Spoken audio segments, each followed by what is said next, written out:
कैसे हैं आप? अच्छे होंगे। Concept of physics bye Pankaj sir में आप सभी का स्वागत है। और आप 10 पास आउट कर गए। हमारा जो पहला वीडियो था वो केवल सिलेबस के ऊपर था।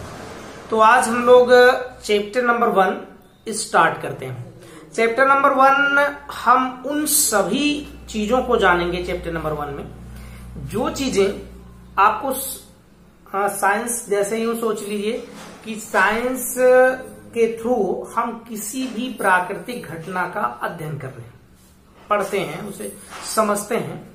इसीलिए एक पहला लेसन ही बन गया कि हम उसके साइंस के बारे में थोड़ा थोड़ा इंट्रोड्यूस हो जाए, फिर उसके बाद हम अलग अलग पार्ट करके पढ़ेंगे।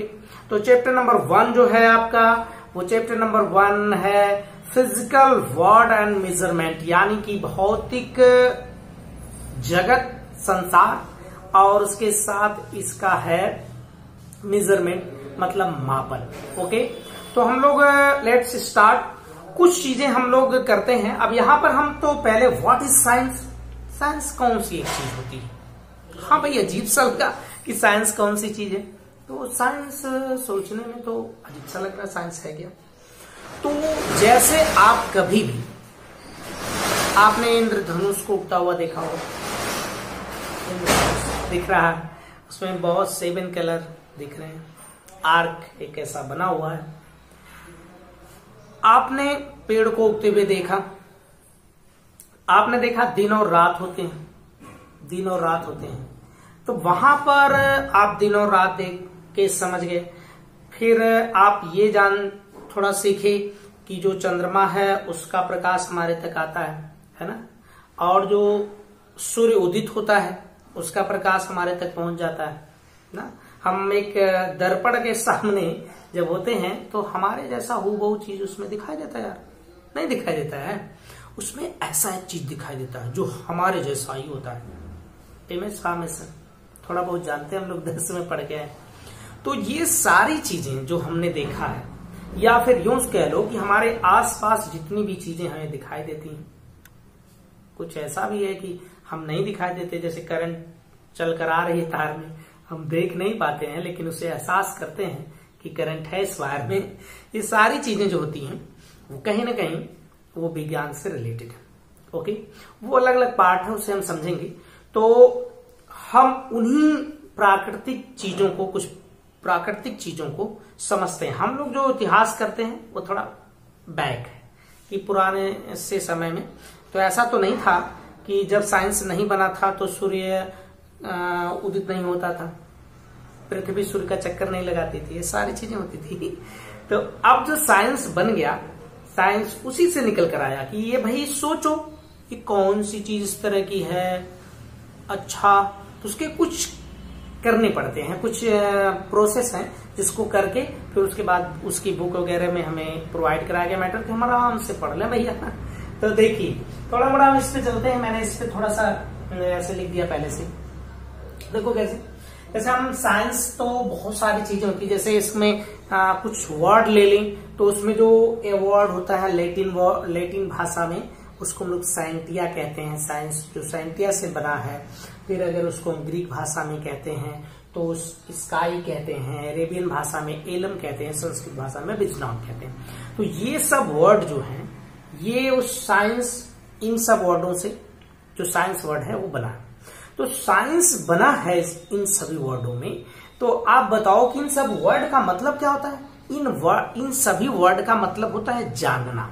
तो जहां कहीं पर भी हमको ये बात का एहसास होता है कि भाई अरे ये देखो यार, पैदल कोई चल रहा है, टक टक टक करके, हाँ चल रहा है। तो ये जो चल रहा है उसे हम ऑब्जर्व कर रहे हैं, देख रहे हैं, समझ रहे हैं कि हाँ भाई इस तरह चल रहा है। हो सकता है भाई कि उसमें घर्षण बल लग रहा हो, कहीं फिसल कर गिर गया, हम लोग कहते हैं हा हा हा हा करते हैं, यानी कि वहां पर जो फिसल कर गिरा है वहां फ्रिक्शन काम नहीं कर रहा था। तो कुछ ना कुछ है उसमें, हम उसको सोचते हैं। तो इन सबों को क्या करना होता है, जानना। हम जानने की जिज्ञासा रखते हैं। तो इसके आधार पे जो साइंस की डेफिनेशन बनी है मानव द्वारा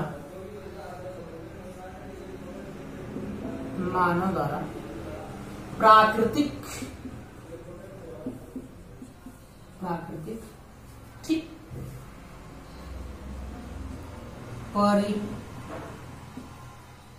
घटनाओं को यथासंभव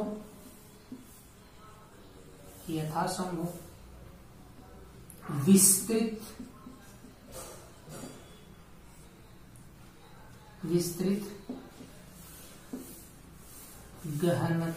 गहनता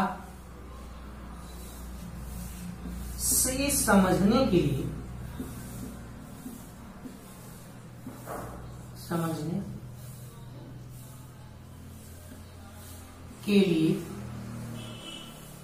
सुसंगठित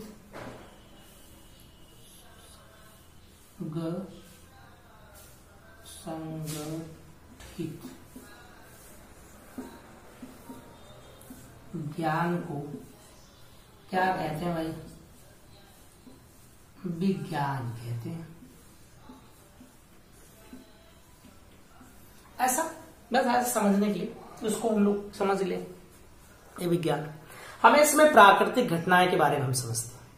प्राकृतिक घटनाएं घटती हैं, उसी का हम लोग साइंटिफिक जो है वो प्रयोगिक करते हैं, उसे देखते हैं कि ये सही है कि नहीं है।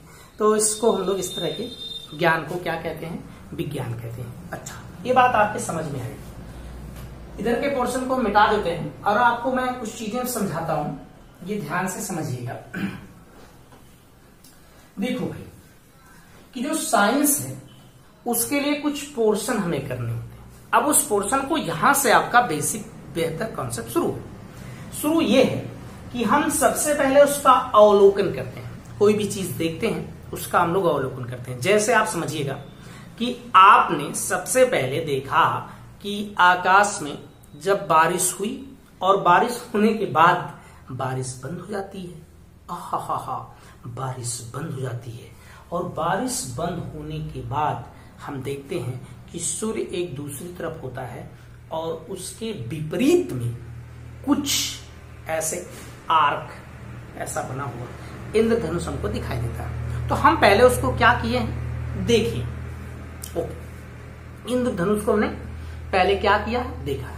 ये जो प्रोसेस है, इस हम उस घटना को अपने बारे में समझना। हमने देखिए अलग से घटना नहीं तैयार किया भाई, वो सब प्रकृति में ऐसी घटनाएं हो रही हैं, होती हैं, और हम क्या किए कि उसी चीज को वैज्ञानिक ढंग से समझने की कोशिश करिए। तो हम पहले उसको देखते हैं, फिर हम उस पे दूसरे नंबर पे आते हैं। सबसे पहला काम क्या होता है कि किसी भी घटना को देखना। हमने घटना देखी और उसके बाद हम उसका नियंत्रित प्रयोग करते हैं, उसका नियंत्रित प्रयोग करते हैं, कंट्रोल्ड एक्सपेरिमेंट करते हैं। अब ये बात समझिए कैसे। जैसे कि उस 7 रंग उसमें दिखाई दे रहे थे, तो हमने क्या किया कि छोटे छोटे बूंद को ऐसे कर दिया, फैला दिया जी, और फिर उसमें से एक लाइट यानी प्रकाश को आपतित करवाया। तो हम उसमें देखे कि ये उसमें 7 रंग का इस तरह का एक आर्क बना है, 7 है ना। तो हम तो भाई उसका कंट्रोल एक्सपेरिमेंट कर गए। इसी तरह प्रोसेस में जैसे हम ये देखते हैं कि दिन और रात होते हैं, तो दिन और रात होते हैं, हमने समझा कि दिन और रात होते हैं, तो भाई हम इसका कंट्रोल एक्सपेरिमेंट कैसे करेंगे, कैसे समझेंगे दिन और रात हो रहे हैं? तो यार दिन और रात हो, अच्छा, तो दिन और रात में हमने क्या किया कि यहां पर एक प्रकाश वाला एक प्रकाश रख दिया, टॉर्च समथिंग कुछ। यहां से हमने एक लाइट इस तरह की है, एक बॉल लिया, बॉल को हमने इमेजिन कर लिया कि ये पृथ्वी, तो इस पृथ्वी को ऐसे घुमाते हैं, तो देखते हैं कि जो भाग सामने होता है उस पे उजाला होता है, और जो भाग इसके विपरीत होता है वहां अंधेरा होता है। तो उसका मतलब कि जिस भाग में लाइट है वहां पर दिन है, और जिस भाग में लाइट नहीं है वहां पर रात है। ऑफ कोर्स, तो हम इसमें कंट्रोल एक्सपेरिमेंट के साथ समझिए, है ना। हमने कंट्रोल एक्सपेरिमेंट के साथ क्या कर दिए, समझ लिए। ओके, दूसरी चीज, कुछ और भी चीजें समझ लीजिए। जैसे हमने देखा कि एक बॉल को अगर ऊपर से ऐसे छोड़ दिया जाए तो वो नीचे की तरफ क्या करती है, गिरती है, यानी कि वो अर्थ पे चली आती है, पृथ्वी पे चली आती है। अच्छा, अगर ये पृथ्वी पे चली आती है तो इसका मतलब कि यहाँ कुछ फोर्स वगैरह समथिंग लगता होगा, कुछ खींचता होगा, ऐसा कुछ है ना। तो हमने उसको क्या किया कि दो बॉल को ऐसे एक जगह लटका दिया बहुत दूर स्प्रिंग के साथ। तो ये दरअसल यहां नहीं, कहीं पर करके, तो वहां पर देखते हैं कि वो दोनों एक दूसरे को अट्रैक्ट करते हैं, यानी कि इससे हमको ये मिलता है कि ब्रह्मांड की दो वस्तुएं एक दूसरे को खींचती हैं, है ना। दो पिंड है उनके पास, खींचते होंगे। तो हमने उसका कंट्रोल एक्सपेरिमेंट कर दिया और हम इस बात पे श्योर हो गए कि हाँ ऐसी बात सत्य है, खींचता है, खींचता होगा, है ना। तभी वो सेब नीचे की तरफ आ गया, नहीं तो सेब नीचे की तरफ नहीं आता, है ना। ऐसा होता।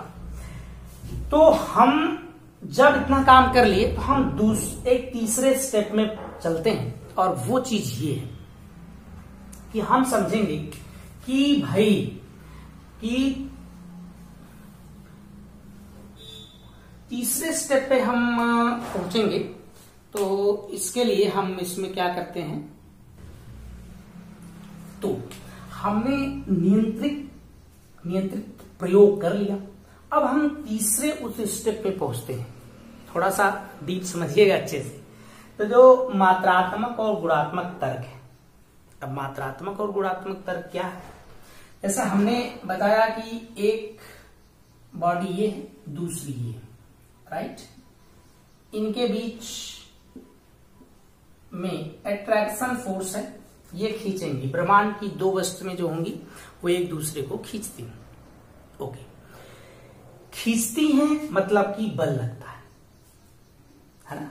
तो इसमें क्या वर्ड है, इसका मतलब ये है कि ये उसके गुण के बारे में, ये गुणात्मक तर्क है कि हम ने बताया कि एक वस्तु ब्रह्मांड की, एक दूसरी वस्तु ब्रह्मांड की, दोनों वस्तुएं एक दूसरे को क्या करती हैं, खींचती हैं, बल लगाती हैं। ये उसका गुण है, बल लगाती हैं।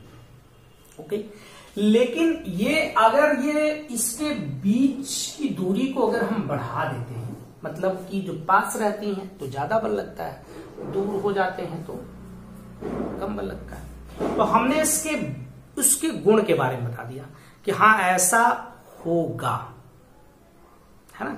जैसे हमने बताया कि जो सूर्य का प्रकाश आता है तो उसमें 7 रंग होते हैं, 7 रंग होते हैं। तो आप ये इसका क्या है कि सूर्य के प्रकाश में 7 रंग हैं, ये उसका गुणात्मक तर्क है कि हमने ये तर्क दे दिया कि भाई इसमें 7 रंग होते हैं। तो हमने यहां पर तर्क दिया कि अगर हम इसके बीच की दूरी को बढ़ाते हैं तो इस पे लगने वाला जो बल है वो घटता है, ये हमने तर्क दे दिया। ओके, तो ये जो तर्क है आपका एक गुणात्मक तर्क है कि आपने ऐसा कह दिया। लेकिन अब सोचो, कोई ये भी पूछ सकता है भाई कि कितना घटता होगा। तो आपने यहां पर एक चीज बताया कि कितनी मात्रा में, कि अगर हम इसकी दूरी को 2 गुना बढ़ा दें, ठीक, तो इसका जो बल है वो 4 गुना घट जाता है। ये बात हमने सीखा कि अगर हम दूरी को बढ़ा देते हैं तो बल घटता है। ये इसका गुणात्मक तर्क है, हमने उसके बारे में बता दिया कि भाई ये बल घटेगा। कितना घटेगा, उसमें क्वांटिटी आएगी, मात्रा आएगी कि 2 घटेगा, दूना कि 3 गुना घटेगा कि 4 गुना घटेगा, ये उसकी मात्रात्मक तर्क को बताता है, राइट। अब जैसे कि आपने उस पर प्रकाश डाला तो उसमें 7 रंग हो गए, 7 रंग में बट गए। तो वो 7 रंग में केवल बटना वो उसका गुण है, लेकिन फिर वो 7 रंग कौन कौन से हैं ये उसकी बात बताएगा कि वो मात्रात्मक है कि वो कौन कौन से रंग हैं। इस तरीके से हम लोग इसको फिनोमेना को समझते हैं, राइट। अब एक बात तो हमने क्लियर कर दिया कि 3 काम किए हैं। पहले हमने चीज को देखा है, फिर उसके बाद उसका कंट्रोल्ड एक्सपेरिमेंट किया है, यानी कि उसको एक नियंत्रित प्रयोग किया है। इसके बाद हमने उसके तर्क को समझा है, गुणात्मक तर्क को और मात्रात्मक तर्क। ओके, दूसरी बात ये रही कि अब देखिए हम एक अलग स्टेप पे चलते हैं। जैसे आप समझो कि ये रही आपकी पृथ्वी,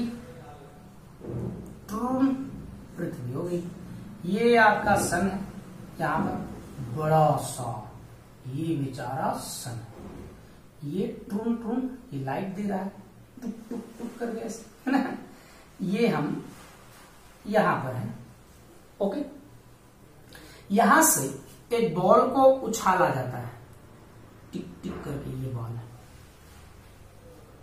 ये बॉल है मतलब गेंद है। अच्छा गेंद, हाँ गेंद, इसको उछालते हैं तो ये कहां चली जाती है? पृथ्वी पे चली जाती है, ओके। हम इसे उछालते हैं तो कहां चली जाती है? पृथ्वी पर चली जाती है, ओके। सब आप पूछेंगे कि अगर पूछा जाए कि भाई क्यों ऐसा हुआ, तो आप एक छोटा सा जवाब दें। ऐसा इसलिए हुआ है कि पृथ्वी उसको खींच रही थी, इसलिए ऐसा हुआ होगा। ऐसा ही हुआ होगा ना भाई, टक हुआ होगा। लेकिन भाई आप बताओ यार कि अगर मैं ये कहूं कि इसका द्रव्यमान तो पृथ्वी के द्रव्यमान से बहुत ज्यादा है, तो क्यों नहीं इस गेंद को सन ने खींच लिया अपनी तरफ? तो आप एक वर्ड कहेंगे कि ये इसके करीब है, इसके नजदीक है, इसलिए ये खींच लिया, है ना। तो हम यहां पर एक प्रश्न करेंगे आपसे, वो प्रश्न ये रहेगा कि ये कितनी दूर चला जाए कि ये गेंद वापस पृथ्वी पर न आया, उसको सूर्य खींच ले। तो जहां वर्ड आया भाई कितना का, तो हम क्या देंगे भाई, हमको तो नहीं पता। जैसे छोटे बच्चे को कितने तक याद है टेबल, तो बोलता है मुझे टेबल तो एक अप्रॉक्सिमेटली, कहता याद है, मुझे याद है, मतलब कितने तक याद है। अब वो लड़का फंस गया, भाई मैंने तो कहा टेबल तो याद है, अब कितने तक बताऊं, मेरा तो काम नहीं चल पा रहा है। ऐसा यहां पर ये हुआ, हम इसका कोई फिक्स नहीं कर पा रहे हैं कि कहां तक ये जाए कि ये इसको खींचने लगे।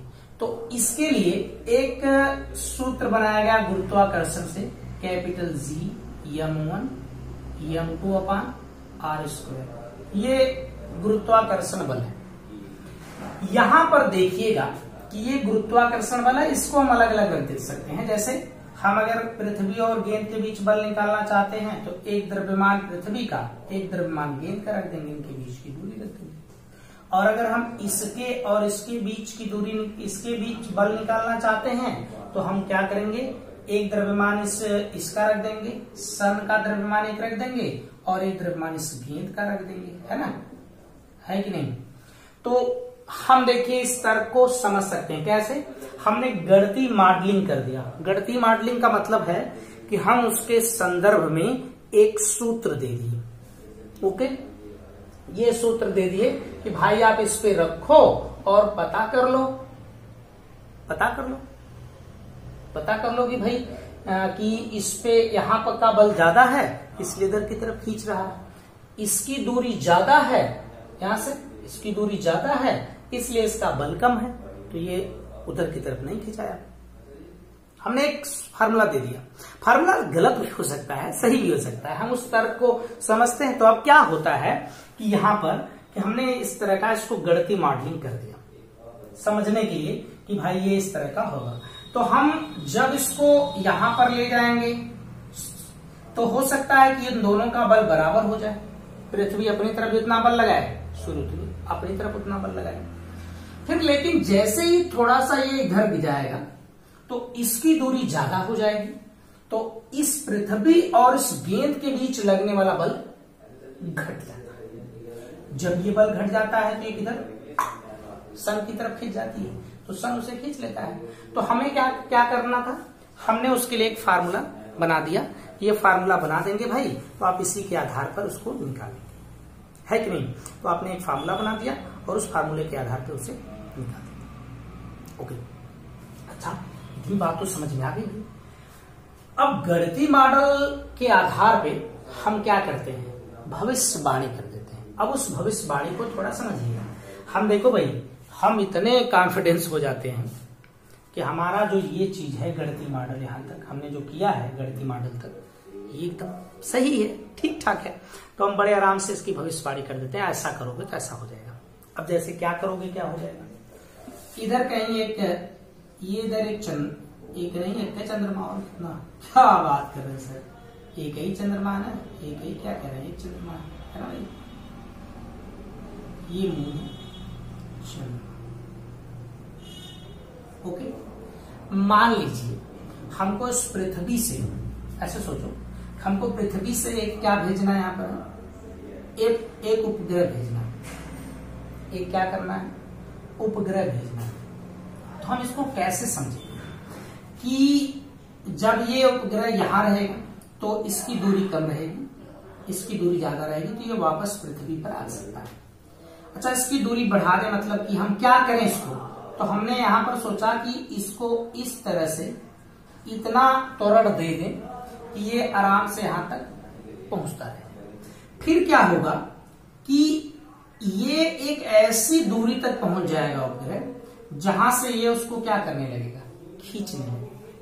तो मान लीजिए कि अगर वो जिस वेग से चलता हुआ जा रहा है तो टाइम लगी होगी, तो हम ऐसा मान लें कि ये 5 घंटे में क्या करेगा, यहां पहुंच जाएगा इस ए पोर्शन पे, और जब वो ए पोर्शन पे पहुंच जाएगा तो चंद्रमा उसको क्या करेगी, अपनी तरफ अट्रैक्ट करने, खींचने लगेगी, है ना। हालांकि इसका त्वरण ज्यादा हो तो हम क्या करेंगे, हम ऐसे एक भविष्यवाणी करेंगे कि भाई एक उपग्रह को आप भेजिए कहां तक, चंद्रमा के लिए। ओके, और वो चंद्रमा के लिए जब आप उपग्रह भेज रहे होंगे तो आप जब 5 घंटे की समय हो जाएगी, जिस वेलोसिटी से यहां से निकला है, तो जब ये 5 घंटे का समय हो जाएगा तो वहां पर आप जाके इंजन को ऑफ कर दीजिएगा और चंद्रमा उसको अपनी तरफ खींच लेगा। एक्चुअली यहाँ पर तो ग्रेविटेशनल फोर्स ज्यादा होने की वजह से हम लोग उसको इंजन उल्टा चलाते हैं कि वो स्लोली आके उसके धरातल पर गिरे, नहीं तो वो टूट जाएगा भाई, टूट जाएगा तो हमको कोई इन्फॉर्मेशन नहीं दे पाएगा। तो इसलिए हमें क्या करना रहेगा, इसको स्लोली उसे उल्टा इंजन करके हम लोग उसको करते हैं। तो यहाँ पर क्या हमने किया है, प्रिडिक्शन किया है, भविष्यवाणी कर दी है। कि हमने भविष्यवाणी किसके आधार पे कर दिया, जैसा नहीं होता भाई कोई दोस्त गाली वगैरह सबको देता, अब गाली जिसकी वजह से दिया है वो भाग गायब, गाली दिया और फरार लड़का, बोला मेरा भाई है वो जो है वो तगड़ा है, और इसलिए वो लड़का बड़ा इधर उधर डींगे डांगे मार रहा था, और पता चला कि वो लड़का गायब है। तो फिर क्या होगा यार, तब होगा यूं कि उठाएगा लड़का तो दूसरा वाला लड़का तोड़ाएगा, है ना, कड़े रात तोड़ाएगा बहुत तगड़ा सा। तो आप बोलो कि तगड़ा से तोड़ाएगा, तो हमने किसके आधार पे कर दिया, भविष्यवाणी इस गणितीय मॉडल के आधार पे कर दिया, क्योंकि हमारे पास ये फार्मूला था और इस फार्मूले में ये दूरी के साथ बल का रिलेशन था। तो हमने इस दूरी के साथ इस बल के रिलेशन को समझने के लिए ऐसा कह दिया कि 5 घंटे बाद हो जाएगा। अच्छा, अगर ये सही सलामत हो गया तो हम कहां पर पहुंच जाएंगे, वेरिफिकेशन पे, कि हाँ भाई अब सत्यापन हो गया है कि ये सब काम कर रहा है, जो गणितीय आपने मॉडलिंग किया है वो सही काम कर रहा है। अच्छा, हर बार तो ऐसा नहीं होता है। अच्छा, ऐसा हो सकता है क्या, हर बार हो सकता है कि वो 5 घंटे बाद यहां हमारा था, हमने सोचा था, हमने प्रेडिक्शन कर दिया था भविष्यवाणी कि जब 5 घंटा बीतेगा तो ये उपग्रह चंद्रमा के थोड़ा करीब चला जाएगा, लेकिन हमारा प्रेडिक्शन गलत हो गया, फार्मूला काम नहीं किया, कुछ गलती हो गई कि ये वहां तक नहीं पहुंचा, यहीं रह गया। तो पृथ्वी फिर उसको धड़ाम से अपनी तरफ खींच ले, भाई कहां निकल रहा है, चले टक्स ना जा, इधर आ जा, तो ये इसको अपनी तरफ खींच के धमाम से पटक दी।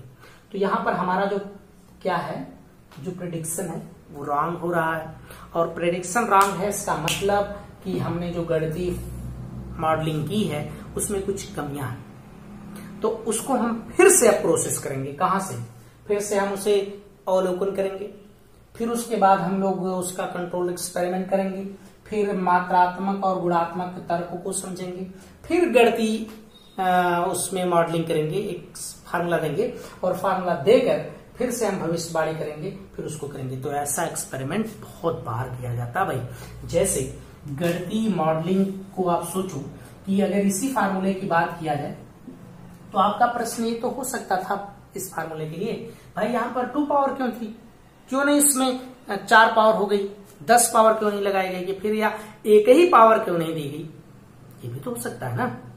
तो इसमें एक ही पावर दी गई, 2 पावर दी गई। इसके लिए हमको क्या करना पड़ा, इतना सारा उसको समझना पड़ा, उसको एक्सपेरिमेंट करके समझे कि नहीं भाई ये 2 पावर पर ही डिपेंड कर रहा है, तो हमने इसमें 2 पावर ही लगाया। हमने नहीं लगाया मतलब न्यूटन ने इस पे 2 पावर ही लगाया, है ना। तो न्यूटन ने इस पे 2 ही पावर लगाया, क्यों नहीं इस पे 4 पावर लगी, तो ये उसके गणितीय मॉडल के विरुद्ध था, इस पे गणितीय मॉडल बैठ रहा था, सही सटीक था, तो इसलिए ऐसा कर देगा। ओके, तो साइंस में थोड़ा सा आपने एक बात समझा, थोड़ा एक चीज कि हम लोग साइंस में इतना काम करते हैं, फिर उसके बाद सत्यापन होता है और फिर हमारे बुकों में आ जाता है। तो ये बहुत सालों लग जाते हैं ऐसा काम करने के लिए। हाँ, बहुत साल के बाद पता चलता है, कई बार वो बहुत बार एक्सपेरिमेंट गलत होता है, मतलब एक्सपेरिमेंट गलत का मतलब है कि जो प्रेडिक्शन है वो गलत हुआ है, और फिर उसको फिर से उसने उसको तब्दीली किया है, फिर उसको बनाया है। बहुत सारी चीजें हैं जो पहले गलत थी और उसी को माना जाता था, फिर बाद में उसका जब एक्सपेरिमेंट हुआ या फिर उसका हमने प्रेडिक्शन किया तो हमने उसमें कुछ चेंजिंग की, कुछ उसको अलग से बताया। जैसे कि पुराने समय में ये माना जाता था कि सूर्य पृथ्वी का चक्कर लगाता, ऐसा था, तो बहुत लोग उसको मानते भी थे। और एक ने कह दिया भाई कि नहीं, पृथ्वी जो है सूर्य का चक्कर लगाती है, तो भाई पकड़ो इसको, अबे तू झूठ बोल रहा, पकड़ ले इसको, पकड़ भाई इसको पकड़ो और उसे फांसी पे, तो उसको फांसी दे दी गई थी। और मतलब हम लोगों ने साइंस के अच्छे साइंटिस्ट को खो दिया, साइंटिस्ट उस समय नहीं बल्कि दार्शनिक हुआ करते थे, तो उनको हमने खो दिया। तो ये जो था उनको, तो ये सब एक समझ लीजिए अंधविश्वास था। अंधविश्वास का मतलब यहाँ ये है कि कह दिया उसने तो उस बात को हमें मानना है।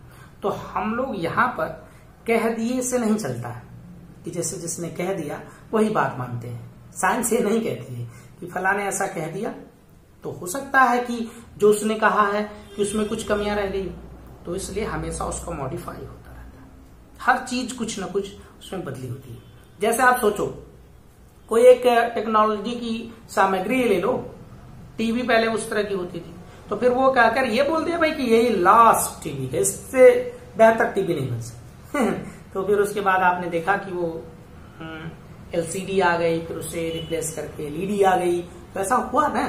तो कोई लास्ट नहीं होता, मतलब हम ये कह दें कि भाई हम कर दिया तो यही एकदम अंतिम है, अब इसके बाद कुछ इसमें परिवर्तन नहीं होगा, ऐसा नहीं हो सकता, इसमें परिवर्तन होते रहेंगे। ओके, इतनी बात आपको समझ में आएगी, राइट। तो चलिए हम लोग अब थोड़ा सा साइंस का जो है वर्गीकरण कर लें कि उस साइंस में कौन कौन से वर्गीकरण होते हैं। तो आइए मिटा दें इसको, अच्छा जी मिटा दें, ओहो मिटा दें, तो इसमें कैसे होगा, हमने साइंस समझ लिया। तो ये जो साइंस है उसको पढ़ने के लिए अलग अलग, जैसा कुछ सब में साइंस में जो था उसमें सब में एक कैटेगरी में सब होते थे, थोड़ा प्रॉब्लम होती थी उसे एक में समझना, तो उसको अलग अलग पार्ट में कर दिया गया कि भाई ये वाला पार्ट इस तरह से मैच कर रहा, तो इसको इस कैटेगरी में पढ़ना है साइंस में, ये पार्ट इससे है तो इसको हम लोग अलग तरह से पढ़ते हैं, उसका ये पार्ट इधर है तो इसको अलग तरह से पढ़ते हैं। ओके, तो इसमें हमने उन लोगों ने थोड़ा सा छोटा लिखा है ना, साइंस, साइंस मीन्स तो आप सभी लोग समझ ही रहे होंगे, विज्ञान है ना, वही समथिंग विज्ञान वगैरह है। अच्छा, यहां देखिए साइंस को तो हम लोग यहां पर 3 पार्ट में बांट लेते, थोड़ा सा अलग अलग उनको स्टडी करने के संदर्भ में हम लोग ऐसा कर दिए हैं, और कोई दिक्कत है नहीं इसमें, है ना भाई। तो जैसे हमने भौतिकी कह दिया, भौतिकी या भौतिक विज्ञान लिखते हैं, दोनों है भाई, तो ये फिजिक्स हो गई। ओके, फिर इसके बाद रसायन विज्ञान हो गया, रसायन, it means chemistry, hit means chemistry नहीं, केमिस्ट्री मीन्स रसायन। यस, बायोलॉजी जीव विज्ञान से कहते हैं शायद।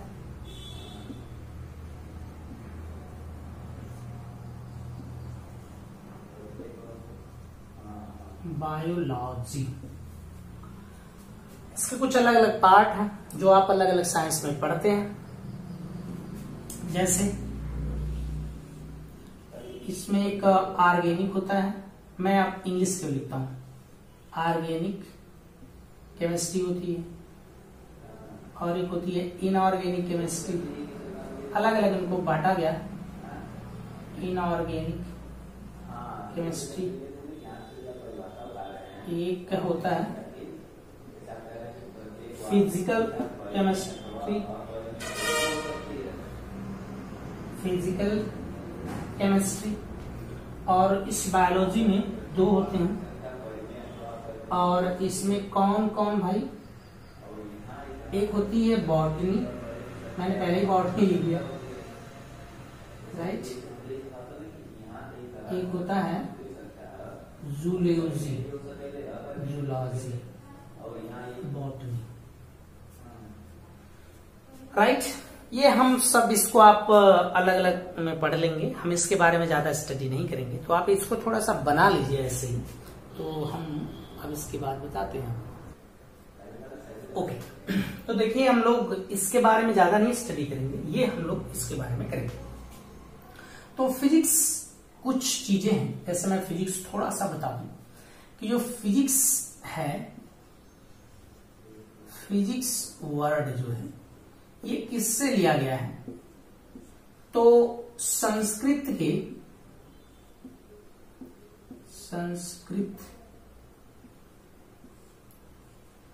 का वर्ड होता है भौतिकी, इससे लिया गया। एक इसी में से वर्ड आता है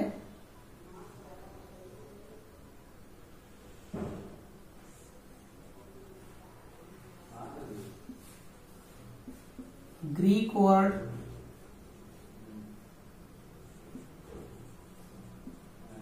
फ्यूसिस, ग्रीक वर्ड फ्यूसिस, भौतिकी थोड़ा इधर लिख,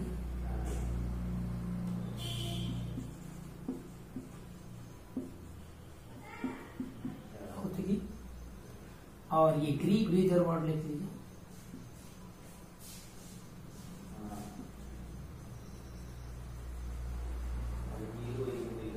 फ्यूसिस, और इस फ्यूसिस का मतलब होता है नेचर, यहां लिखिए।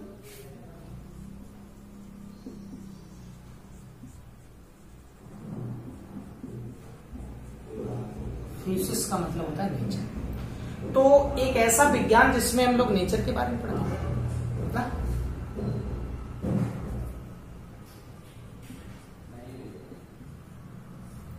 विज्ञान की वह शाखा जिसमें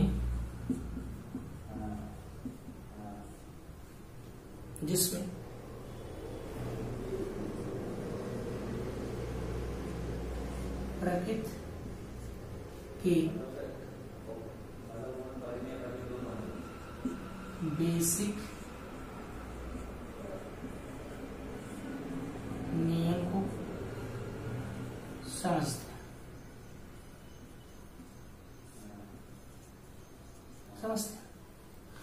जो फिजिक्स है वो सभी साइंस का किंग है। तो फिजिक्स क्या है भाई? Physics is the king of science. तो फिर मैथमेटिक्स इसके साथ जुड़ी रहती है, मैथमेटिक्स भी इसके साथ चलती रहती है ना, तो मैथमेटिक्स चलती रहती है। ये क्वीन है, मैथमेटिक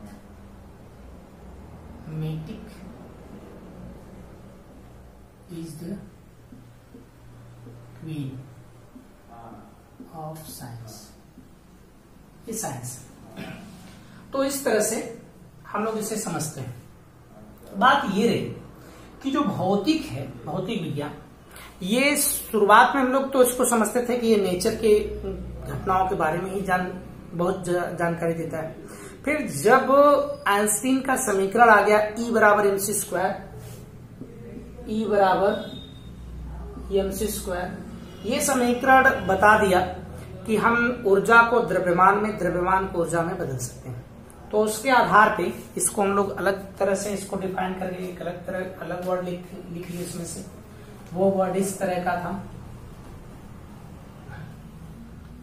क्या था भाई? हो विज्ञान की वह शाखा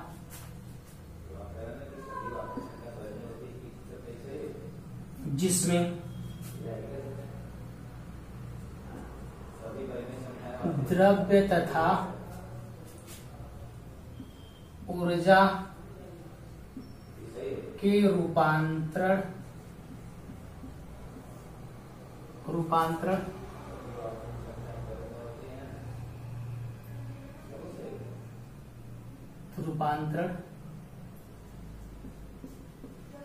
का अध्ययन किया जाता है, उसे भौतिक विज्ञान कहते हैं। उसे हम क्या कहते हैं? भौतिक विज्ञान कहते हैं। ऐसा हो गया भाई। तो उसे हम क्या कहते हैं? ओके, एक चीज अब समझते हैं इसमें, ये सब थोड़ी डेफिनेशन आप याद रखिएगा कुछ डेफिनेशन वगैरह समथिंग को। इसमें बात ये है कि एक यूनिफिकेशन एंड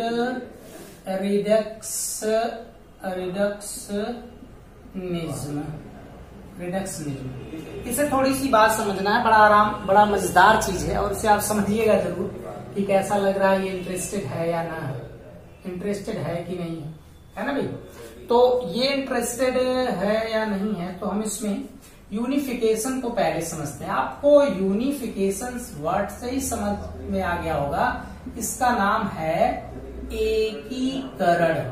एकीकरण का मतलब ये है कि बहुत सारी चीजें हैं उनको हम एक जगह समझ लें। मतलब आप समझिए कि बहुत घटनाओं को एक नियम द्वारा समझिए। बहुत सी घटनाओं को एक ही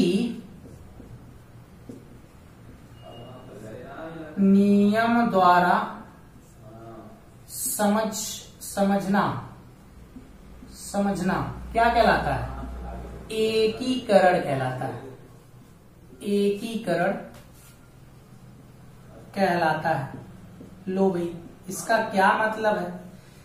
इसका मतलब है कि बहुत सारी घटनाएं हैं और उसके लिए हमको अलग अलग से नियम नहीं लगाना, अलग अलग से उसके लिए फार्मूला नहीं लगाना है। हम बहुत सारे घटनाओं को एक नियम में समझ लें, एक ही फार्मूले के द्वारा उसको सॉल्व करने। जैसे अगर आप करें बात गुरुत्वाकर्षण की, राइट, गुरुत्वाकर्षण की बात कर लीजिए, तो गुरुत्वाकर्षण में एक नियम है जिसको हम लोग कहते हैं G(m1)(m2)/r²।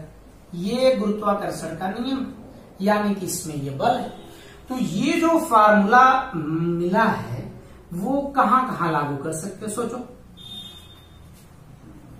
सेव का जमीन, एक मिनट, सेव यहां लीजिए, थोड़ा सा नीचे कर दें, वहां दिख नहीं रहा है। सेव का जमीन पर गिरना, सेब का जमीन पर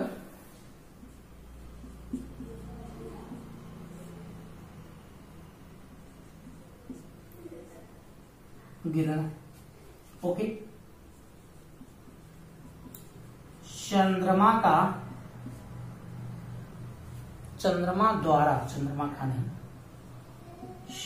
द्वारा पृथ्वी का चक्कर लगाना। ओके, ग्रहों का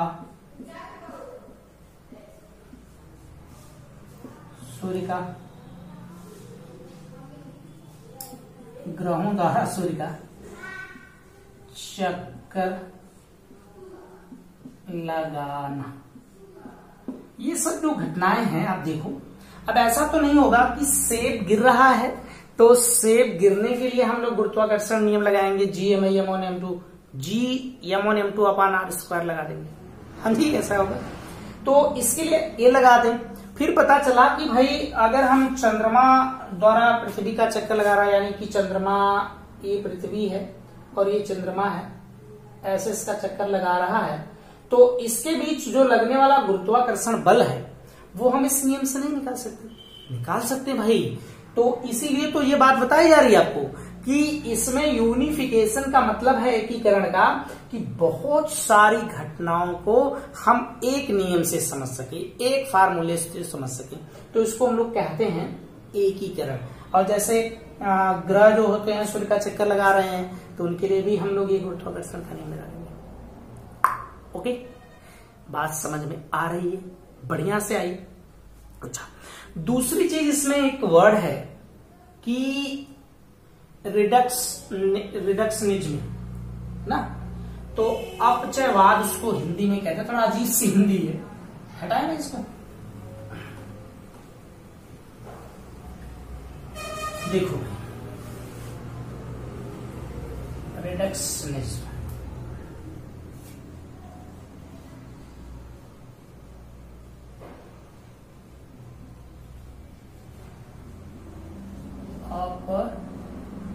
अपचयवाद, थोड़ा सा हिंदी में क्या रहता है, इसमें यही समझो। इसमें समझना यह है कि एक बड़ी सी जटिल सिस्टम के काम को समझने के लिए हम क्या करते हैं, उसको छोटे छोटे पार्ट में करके समझते हैं। नहीं समझ पाए कैसे? जैसे आप यूं सोचो कि एक आदमी चलता है, तो सबके थोड़े चलने के थोड़े तरीके अलग अलग, ऐसे करके चलना है ना। तो उसके पैर किस तरह पड़ रहे हैं, है ना, उसके आर्म किस तरह खुल रहे हैं, मतलब कि हाथ किस तरह जा रहे हैं, और उसकी जो गर्दन है वो किसी तरफ मुड़ रही है या नहीं मुड़ रही है। कुछ लोग ऐसे बिल्कुल स्ट्रेट, इतना स्ट्रेट होते हैं, कुछ थोड़ा सा झुके रहते हैं। इन सबकी अलग अलग क्या है, तो हम एक आदमी को समझने के लिए उतने अलग अलग पार्ट में फिर उसके अलग अलग पार्ट को अलग अलग तरह से समझ लेते हैं। कहने का मतलब बहुत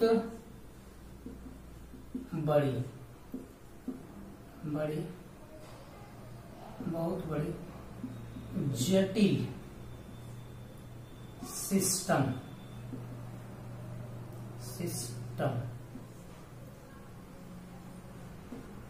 को छोटे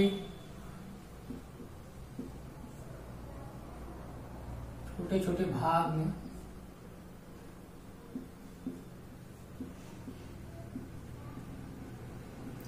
समझने को, मैं इंग्लिश लिखता हूं भैया, मुझे हिंदी उतना पता नहीं इसकी, रिडक्शनिज्म कहते हैं। अब ये बात आपको ज्यादा पल्ले पड़ी नहीं है। अब कहेंगे सर आप नहीं समझ में समझा रहे, मैं एकदम समझा रहा हूं। एकदम आपको बिल्कुल सोचना, कुछ भी समझना, तो फिर समझाएंगे क्या? हाँ, उस दूसरी बात नहीं समझना है भाई, इतना ज्यादा आप एक्स्ट्रा बन रहे हो। ओके, आइए कुछ चीजें समझते हैं जरा, कैसी चीजें। उसमें एक चीज ये है कि मान लो आपको उष्मा इंजन पढ़ना है, ओके। अब उष्मा इंजन को हमने देखा कि उसमें एक बड़ा सा बॉयलर है, उसमें पानी को गर्म किया जा रहा है। हम बहुत सारी चीज को प्रोसेस नहीं समझ पाए, बस देखे उसको और ऐसा था, हम चले। तो हमको स्टडी करने में, यानी उसे समझने में, उसे पढ़ने में दिक्कत हुई। तो हमने उसको क्या किया कि उसको छोटे छोटे पार्ट में डिवाइड कर दिया। जैसे कि हम इसको जब भी पढ़ेंगे तो इसमें एक क्या करेंगे, एक स्रोत के बारे में पढ़ लेंगे जो सोर्स होगा, सोर्स, इसके बारे में पढ़ लेंगे सोर्स, और इसके बाद हम इसमें पढ़ेंगे सिंक, अलग अलग पार्ट करके पढ़ रहे भाई। और इसमें दूसरा, एक तीसरा इसमें पढ़ लेंगे कार्य पदार्थ, वर्किंग सब्सटेंस।